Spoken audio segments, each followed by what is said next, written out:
ढेर दिन से सपोर्ट नहीं खे मिलो का वीडियो बनावे छोड़ दी कि पता चल गइल बा मम्मी के छुअता है मौसम के तू लगाए मोरी मैया नैया पार तू लगा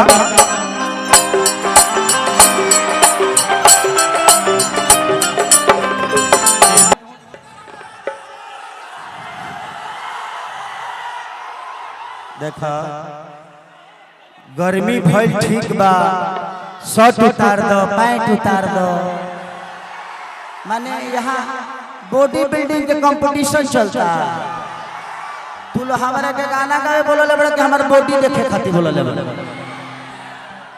ये देखिए ये मैंने अपने आप को बदला है मैंने कोशिश की क्योंकि जब मुंबई शहर में गया था ना मैं तो कितना डायरेक्टर और हीरोइन सुन के लागे कि खेसरिया मर्द ना हो तो उस दिन मैंने एक प्रतिज्ञा की कि एक दिन समय ऐसा भी खुद में लाऊंगा कि मुझसे बढ़िया मर्द भी कोई नजर नहीं आएगा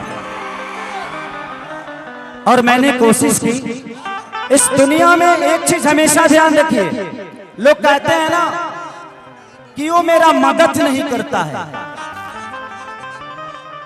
आपकी मदद कोई एक बार कर देगा लेकिन बार बार वो आदतों में आ जाएगा ना तो फिर हर वक्त आपको मदद की जरूरत पड़ेगी जो सामान खराब होता है वही बनता है तो किस्मत जिसकी बिगड़ी होती है वही किस्मत को बनाता है तो कोशिश करिए आपके जीवन में भी दुख होगा तभी आप सुख के लिए काम करिएगा अपने माँ बाप का प्यार और सम्मान और इज्जत करते हुए अपने आप को बड़ा कर लीजिए और बहुत प्यारे राइटर हमारे बीच में आप ही के गांव के बगल के अखिलेश कश्यप जी किधर हैं इधर आज एक बार खड़े हो जाइए जी बाबा ये मेरे जीवन का ऐसे अनमोल रतन है कि मेरे लिए किसी से लड़ भी जाते हैं मेरे लिए कुछ कर भी जाते हैं और ये आपके ही क्षेत्र के हैं ये मलियाबाग के हैं बाबा और इनका प्यार हमेशा मुझसे एक ब्राह्मण और एक यादवंशी की तरह नहीं बल्कि एक बड़ा भाई एक छोटे भाई का हमेशा रहा है एक दोस्त का भी रहा है एक बाबा और चेला का भी रहा है तो बस ऐसे ही आशीर्वाद देते रहिए और मेरे जीवन में जितने रामायण के चौपाई लिखा है इन्होंने कि गोरी तोरी चुनरी बछाली मेरे जीवन का पहला गाना इन्होंने इनके जीवन का पहला गाना मेरे लिए इन्होंने लिखा था और वो कितना बड़ा हिट हुआ कि गोरी तोरी चुनरी बछाली जान मर लहाई लखन उसके बाद इन्होंने गाना लिखा था तुरंत 2 रुपया हो 2 रुपया तो थैंक यू सो मच आज ये आदमी इतना बड़ा है जो इसके सामने समय छोटा पड़ गया है ये इतना बड़ा हो गया थैंक यू लव यू बाबा ऐसे ही बढ़ते रहिए शुभकामना है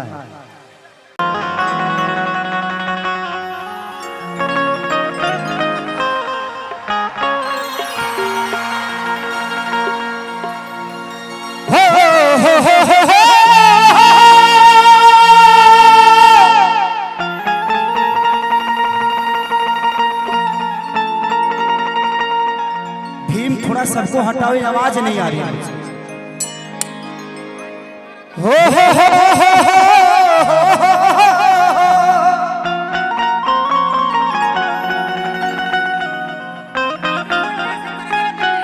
थैंक यू चलिए चाचा की तरफ से पुरस्कार है अरे विनोद जी और पैसा है तो लेके आ जाइए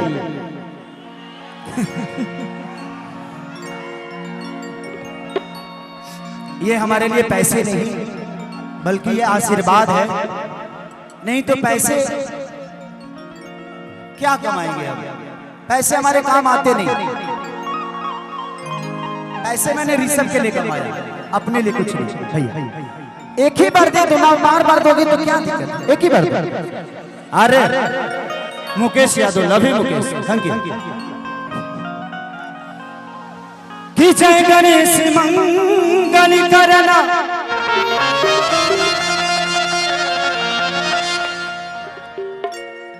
विघ्न हरो गणराज,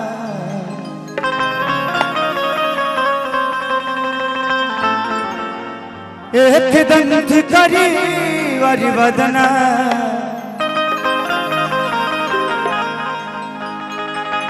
सीधी करो ममकार,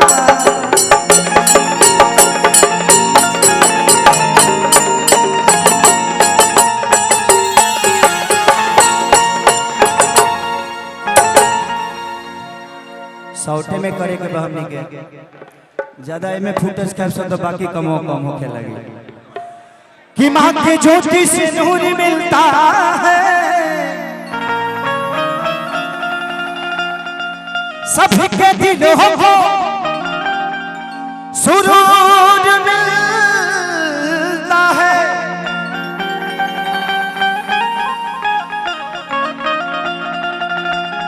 कि माँ के दरबार में जो जाए खाली हाथ,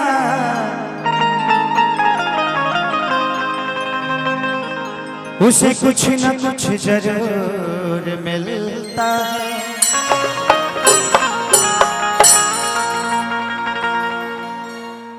चलिए एगो देवी वंदना गाई, ओकरा बाद जौन तू लोग कहबा तौन गाई।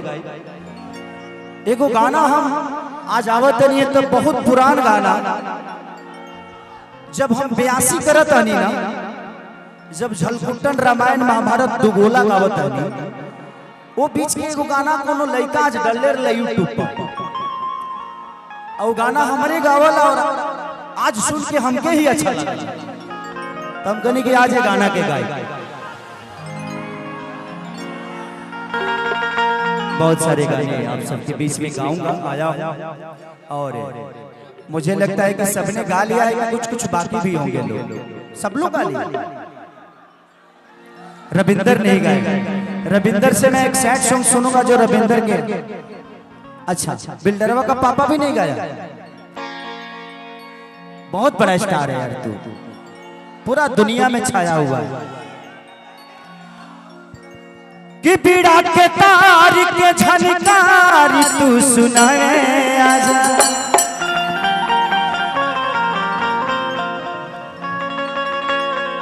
एगो बढ़ा दा, एगो बढ़ा दा।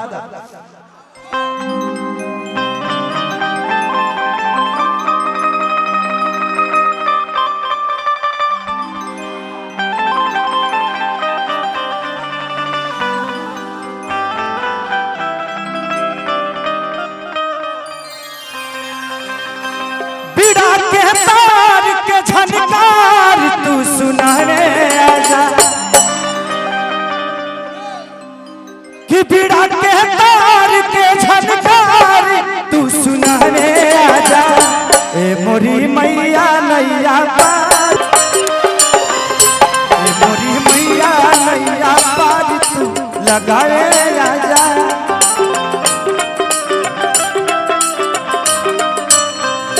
पीड़ा के तार के झनकार तू सुनाने आजा,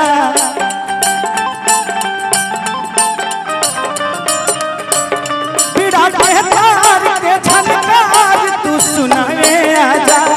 मोरी मैया नैया पार तू लगाए आजा।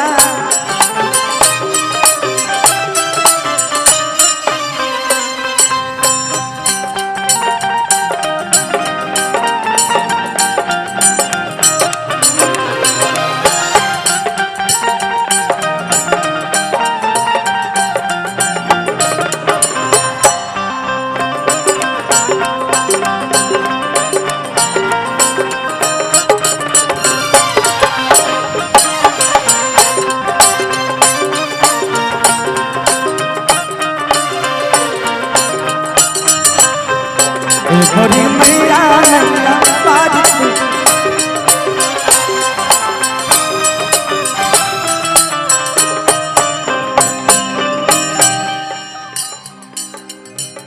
नहीं थे सहारा के हो नहीं थे हमारी हो,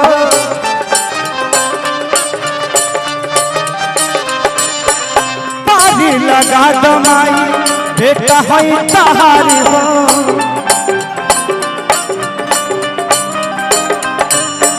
नहीं थे सहारा के हो नहीं थे पतवारी हो, पानी लगा दमाई बेटा तहारी हो।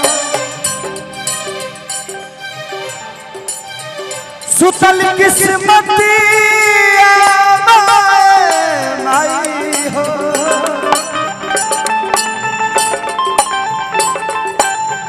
सुतल किस्मतिया आवे अकरा के जगावे आजा, सुतल किस्मतिया तू अकरा के जगावे आजा।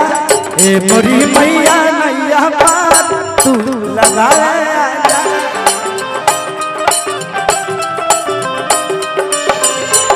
मोरी मैया नैया पार तू लगावे आजा।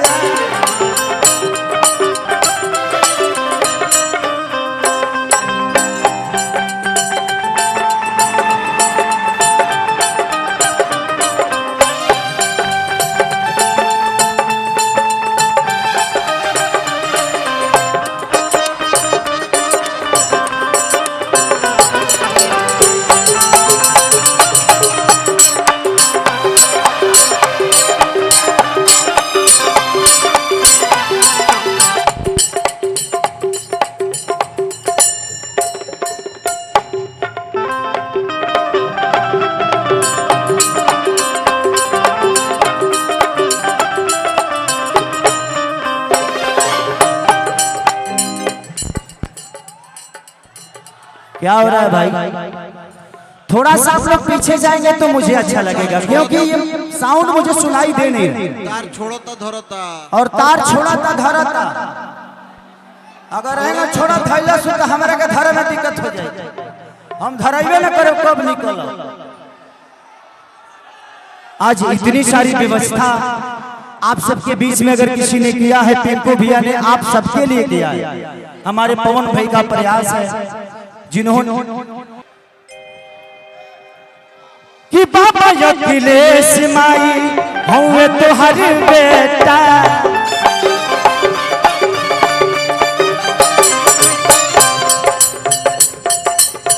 पिंकू भैया बन गई है 25 में नेता,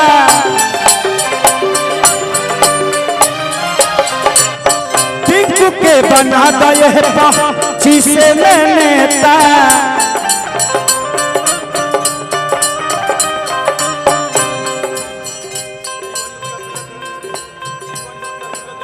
अच्छा, जीवन ज्योति हॉस्पिटल जगदीशपुर भैया की तरफ से बहुत बहुत पुरस्कार आशीर्वाद कि पिंकू भैया के बना दो 25 में नेता।